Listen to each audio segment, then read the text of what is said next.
So maayong hapon kay Ma'am Jenny, ang atong letter sender, no? So ang iyahang surat kasi sayan makakuhaan jud nato og lesson, no?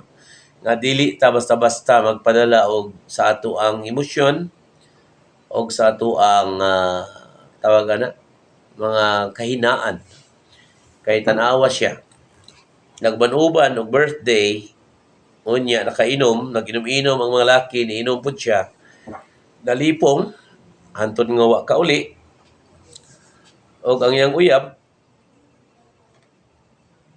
gidulgan kay hubog hantod nga naburos kini og problema siya, no? So mao na. So unta pod no kita ang mga anak atong ibutang sa atong isip, no, nga ang atong ginikanan nagalisod, no, og pangitag kwarta. Nagahurnal, nagapanghulam, nagabuhi og baboy para lang makaeskwela ang mga anak. Tungod kay palangga, gusto nga makahuman, kay walay ginikanan nga dili gusto maplastar ilang mga anak. Apan unsay gihimo? Nabuntis kini sa edad nga 16 anyos. So, mao na yung mga consequences pag gahi tag ulo, di ta mo patuo sa atong ginikanan sa mga advices. So karon dako siya problema og di na siya paeskwelahon. Ug matod pa siyang mama, ano paeskwelahon ta pamangka, nga gabinuang gani ka nga wa kay anak, samot na ron. Basig musibat lang ka sa imong anak. So mao na mga igsunan nga may na lang pod kay naapod siya nakagusto niya pero in one point may naapod siya na uyab nga minyo di ay, no? So may na lang kay wa ka nagpadala dayon ato Inday, Ginny. Kay minyo di ay, no? Kuyaw ato kung nabuntis sa pud ka, samot naging sakit imong ulo kay may tag-iya naman na itong lakihan, no? So magamping ta kanunay, no? Labi pa ang mga batanon nga mga babae karon nga di ta basta-basta magpadala kay ulay na ang tanan. Dapat ato unahon ang pag-eskwela para makakuha tag maayong trabaho sa ato mga future, di ta maglisod, no? Kay ang among kalisod sa una nga naagian dili pwede nga maagian ninyo karon. So ang imong pangutana, tama lang ba daw nga wa di nagipugos? Well, sa ako tama man pod. Una, napamahal na ang bata sa imuhang mga ginikanan sa lula og lulo sa bata. Ikaduha, basig mag-uol ang imuhang ginikanan. Ikatulo, basig di nimo mabantayan og tarong. Pero ang imong pangutana nga isa, kung nabay right, tinuod ba nga may right sila kay sila gapadako? Well, kung subayon jud ang batas, sa right, may natay right. Pero ikaw jud ang mas may bugat nga right kay ikaw man ang inahan. Do, gi-consider lang nimo nga dili pugson kay imo man pong ginikanan sila.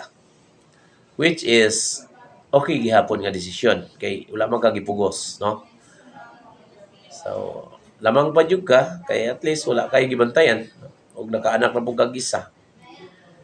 Og kanang mga decision making nga mga ana sa mga right, no? Depende man guna. May internal arrangement, may naapoy batas jud, no? Kana internal arrangement lang ninyo na kay kung sundon ang batas, ikaw jud ang may karapatan nga inahan nga mubantay sa imong anak kay underage man. Pero kung kaya man po si mo ang mama ang capability of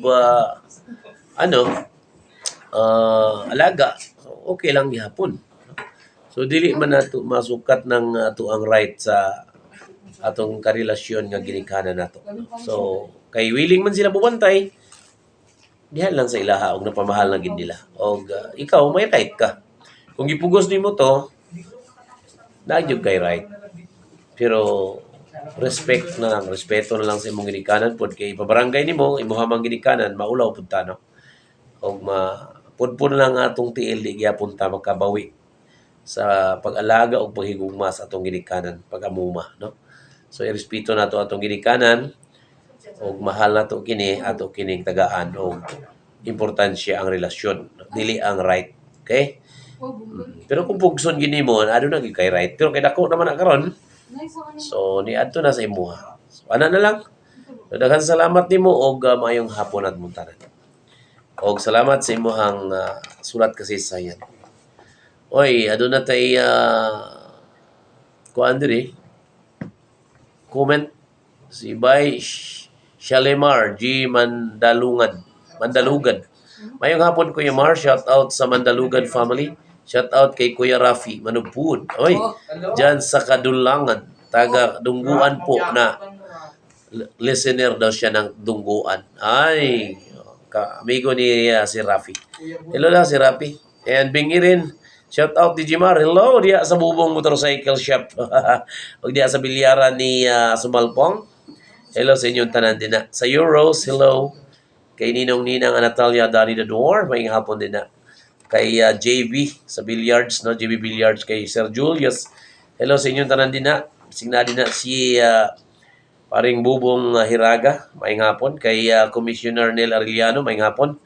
O kay Kagawad Alex Buenaflor, kung na siya diya. Or kay SB Ambong, no? Usahay mo duaw na siya din na sa iyang katrupa din na, no? Mga katrupa na to. May hapon din na.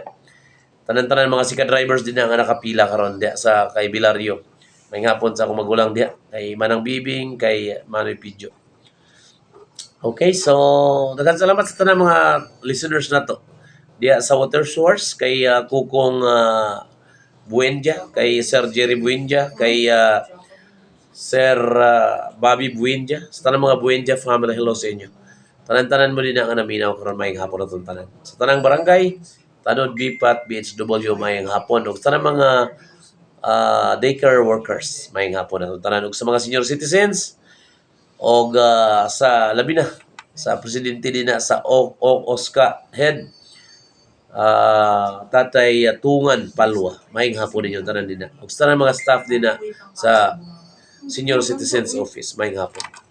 Okay, so diya lang taman ang ato ang sulat kasaysayan. Daghang salamat ug ginaot nga aduna mo'y nakuha nga aral na inspire mo og nagkaroon mo pag-asa.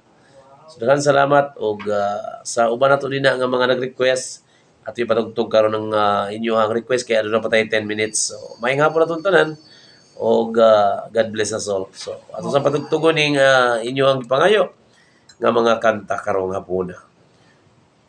Okay, so ano yan ang meron akong kaibigan by Freddy Aguilar na hiningi ng ating listener. So mayong hapon and enjoy the music diri lang sa programang Sulat Kasaysayan with Super Barrio.